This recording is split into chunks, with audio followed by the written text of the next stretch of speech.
I'm going to show you the game between Magnus Carlsen and Mamedyarov from round 6 of the Tata Steel tournament. Before we take a look at the game, remember, if you're not a subscriber, then do click on the subscribe button down there. And if you want to support us, you want to help keep the lights on, then you can donate to the channel by clicking on the links down below for the PayPal or patreon.com and check out the rewards. Right, the game. Carlsen against Mamedyarov. Well, Carlsen used to have a fantastic score against Mamedyarov, but recently things have turned around. In the summer, in the Biel Grandmaster tournament, Mamedyarov scored 1.5 out of 2 against him, won a really nice game, and even won the tournament. So Carlsen knew this was going to be a tough one. Of course, Mamedyarov has had a superb couple of years and is way up in across the 2800 barrier on the live rating list. Actually number 4 at the moment, been overtaken by Ding, but still, he is playing very well. Knight f3 from Carlsen, and it was a Queen's Gambit accepted, which has an excellent reputation for black. Well, another opening with an excellent reputation. It's hard to go wrong when you play very responsible moves like this, attacking white's centre. Now, there are many ways to play this position. You can try to play with an isolated queen's pawn and go for an attack, or you can play as Magnus did, for a very, very tiny edge in an endgame. Against Caruana in the London Chess Classic 2017, he played bishop e2, just preempting b5. And this is also, well, a fairly tame way to play, and he ground away and probably should have beaten Caruana, actually. That's how the game went. And Magnus had a little advantage. In some ways, there was quite some similarities between that game and this one. But today, Carlsen played b3. Well, unpretentious development. Mamedyarov has played exactly in this way a couple of times before with white. b6. And Carlsen took on c5 straight away. And that really forces an exchange of queens. And this endgame has been seen quite a few times before. We'll get to the first position where there's a bit of choice in a second, then I'll stop and kind of sum things up. Bishop comes back to e2. It has no future on this diagonal, attacking this pawn here, which is solidly defended, so it drops back to e2 and potentially makes room for the knight to come into c4. And here you would imagine that black's king belongs on e7, but actually that's not so good, because here there's a nice maneuver. You can attack that bishop, potentially attack that bishop again, and often that king can come under fire on e7 along this diagonal once that bishop is driven away. So castle's played by Mamedyarov, and that's certainly the most prudent move. Okay, let's just play a few more moves here. Well, what are the essential difference between the two positions? Because it looks almost symmetrical, and you'd think, well, what chance does white have an advantage here?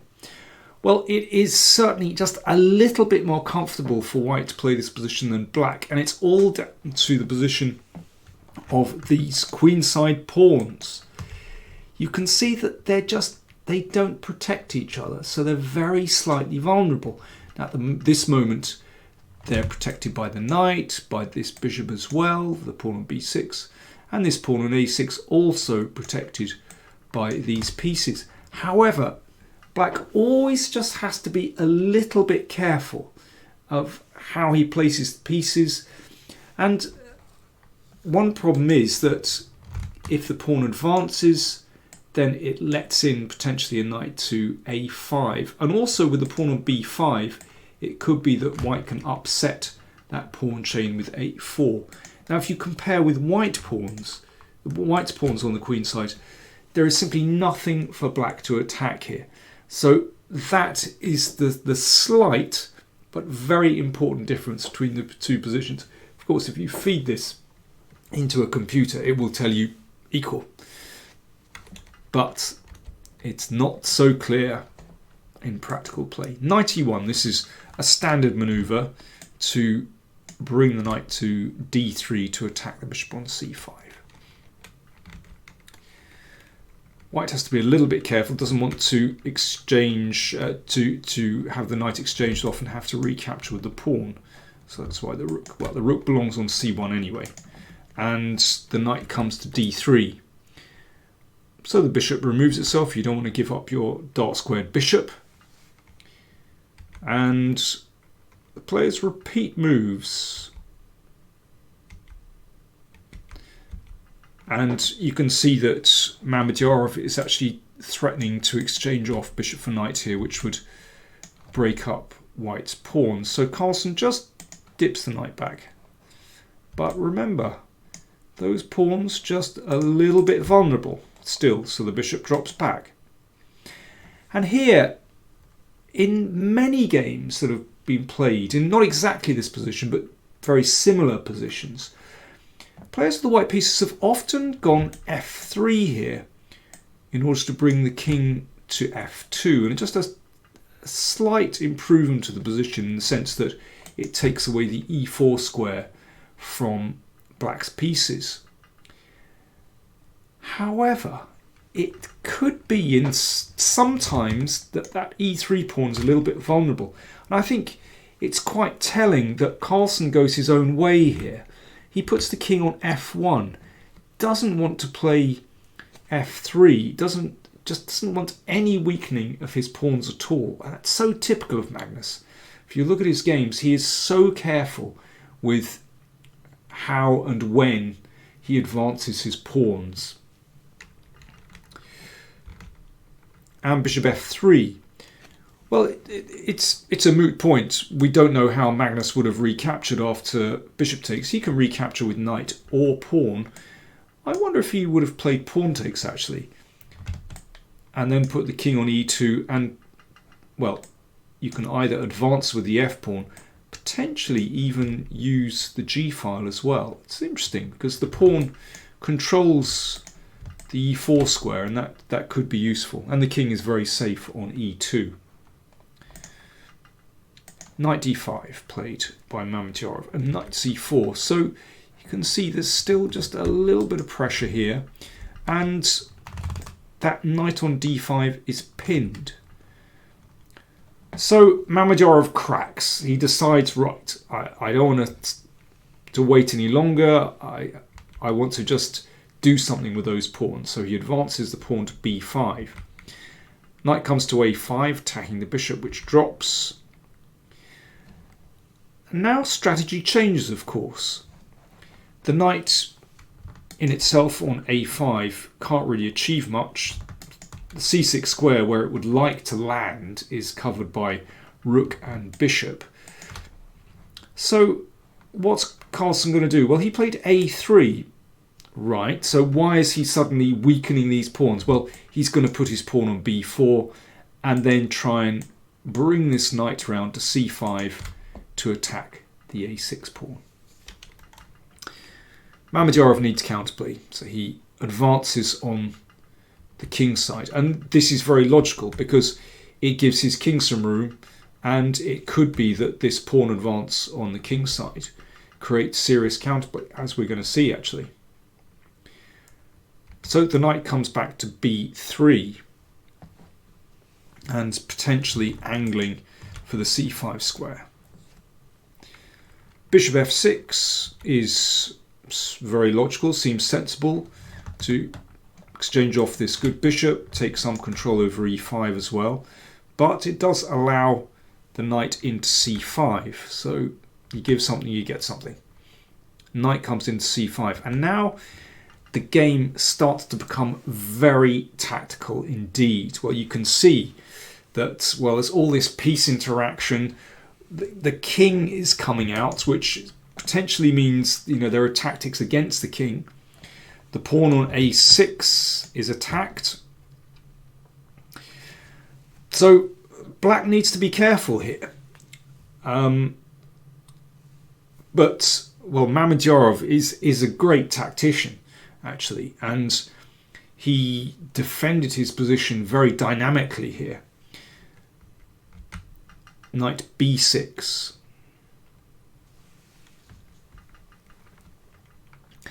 And, well, this is a big choice for Magnus, actually, in this position. First thing we should look at is knight a6. So how is black dealing with that? Well, actually black has counterplay after this, and then knight c4. And it's very hard for white to control this position now. Just for a moment, the knight on a6 is rather out of play here. And black is going to should be able to recapture this pawn. So for example, if this pawn is defended, then rook c6, the knight comes back, exchange, and after this exchange, pawn on a3 drops. What about taking on a8? Let's take a look at that. Well, here let's try knight b7, because it feels as though, you know, there are squares available here for white's pieces. Rook is attacked.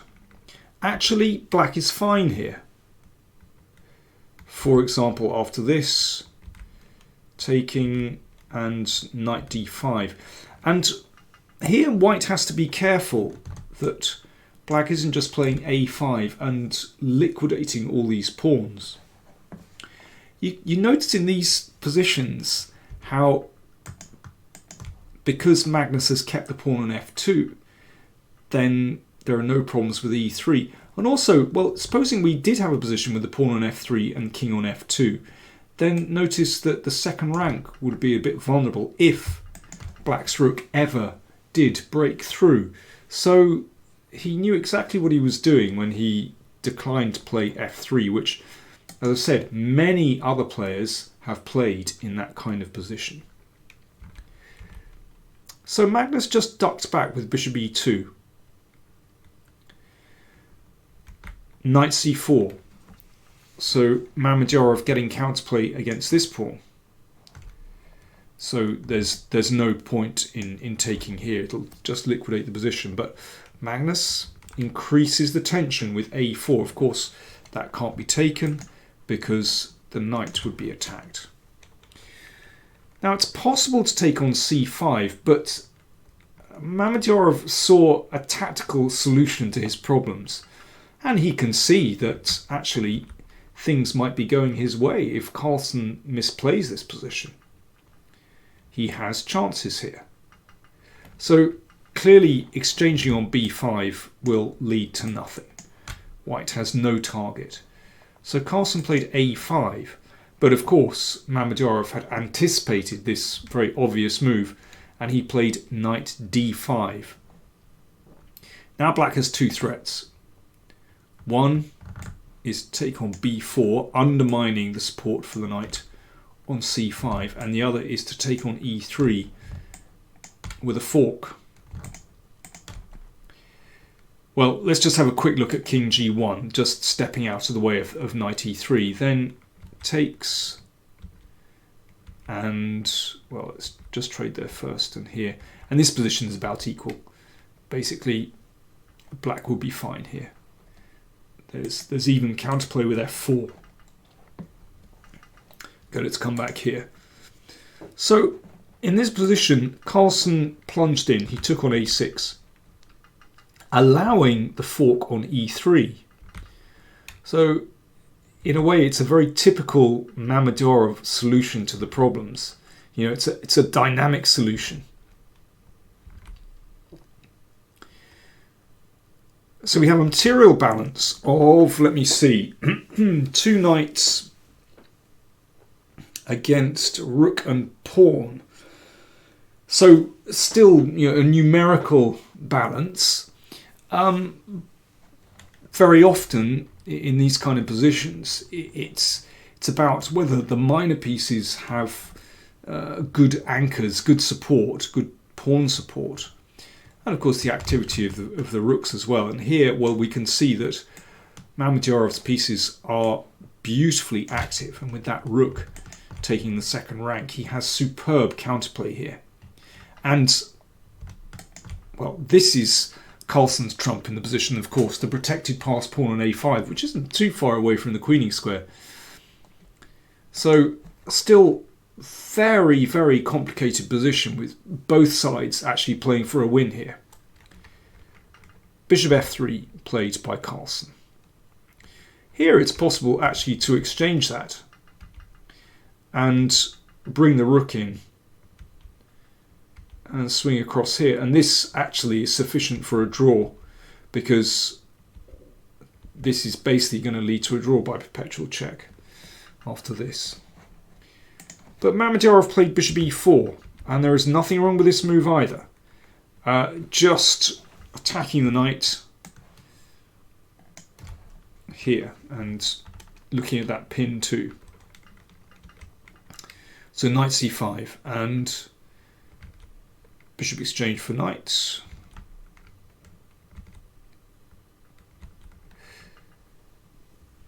So the rook is still extremely active and preventing white's king coming into the game, and now it's black's turn for counterplay on the king side. And well, Mamedyarov was absolutely right to advance these kingside pawns earlier, because it does provide superb counterplay, and well, both sides have to be really careful here. They're over the time control. This is move 40. So Carlsen, on his 41st move here, thought for half an hour, 30 minutes, to just get to grips with the position. Very sensible indeed. Now, obviously, the bishop is coming down here to support the pawn rolling down the board. e4 from Mamedyarov. He has his own counterplay. And he brings the king in. This is all good. Now here, you know, it's still incredibly tactical. So, for example, if Carlsen played a6 and the rook came behind, but if you played knight a4 as a funny move, looking to promote the pawn, then, well, there's in fact a simple defense. Rook here, and the knight comes back to d8. Excuse me, the rook comes back to d8, sacrifices itself here, and this pawn will roll through. So, well, just an illustration of the kind of tricks one has to be aware of. Anyway, a6 from Carlsen, and the rook came behind the pawn. And here is where Mamedyarov went wrong. He's absolutely fine if he plays e3. So the bishop has to take to stop that pawn rolling forward, and king d4. And here it's very possible for white to go wrong here if white pushes too hard. For example, there's white would love to be able to play the knight in here, but there's simply no time for it here, and king takes b4, black is winning. Or if we come back to this position, knight a4 and e2, bishop has to take, rook takes, should be winning for black. In fact, this position is still a draw if white just brings the king across, and here black has sufficient counterplay. King e1 is the correct move. And now, well, it's possible to draw just by checking, actually. Carlsen said after the game he thought it was just a forced draw. I mean, just moving the king back as a draw. You can also play the king up the board, but it's very risky. But just this is a draw, and so on. So e3, the correct move here. But Mamedyarov played h5. Rolling the pawns on, and after bishop takes pawn, g4. Now, he must have thought that, well, clearly he thought he was doing fine here. I think Carlsen's next move is very easy to overlook, because it's a kind of calm move. You know, moves such as knight a4, these are the obvious moves we're looking at in order to block the rook and go through with the a-pawn. But Mamedyarov would have seen that this gives him the chance to push his own pawns, and suddenly it has gone horribly wrong for white. So what was the move Carlsen played? He went bishop c4. Not an obvious move by any stretch, but this is a winning move, and he would have foreseen this. Mamedyarov checked. Well, let's have a quick look at rook a3. Basically, this pawn is rolling through.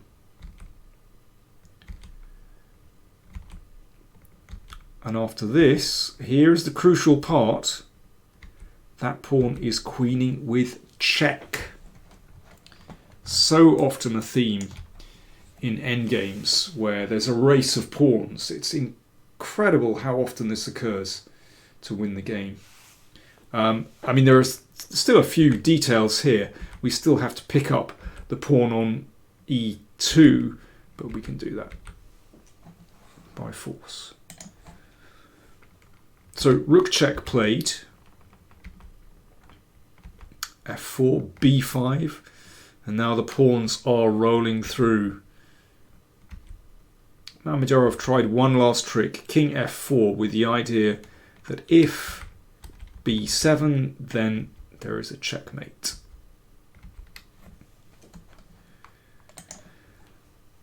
But Carlsen, of course, spotted that and very quickly played knight takes pawn, preventing g3, which can just be taken.